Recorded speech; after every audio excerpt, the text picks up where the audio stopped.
ఎవరు రాకపోవడం అనేది యూనో డైరెక్టర్స్ పాయింట్ ఆఫ్ వ్యూలో డిఫరెంట్గా ఉంది.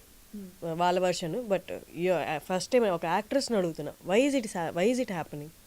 అంటే నేను స్టార్టింగ్‌లో ఇండస్ట్రీకి వచ్చిన కొత్తలో అయితే I think they very very less Telugu speaking actresses. Ah, as you told Swathi is there. She is still there. ఇంకా ఇద్దరు ముగ్గురు కూడా ఉన్నారు.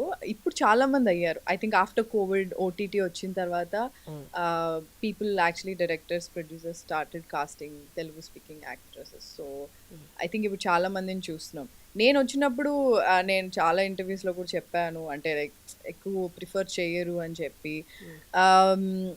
And you go go and work in other languages as well. And there is nothing wrong. వేరే వాళ్ళు కూడా ఇక్కడికొచ్చి work చేస్తారు. ఆహ్, నాది అప్పుడు ఒక పాయింట్ ఉండేది ఏంటి అంటే, ఈక్వల్ ఆపర్చునిటీస్ ఉంటే బావుంటుంది కదా అని అంతే.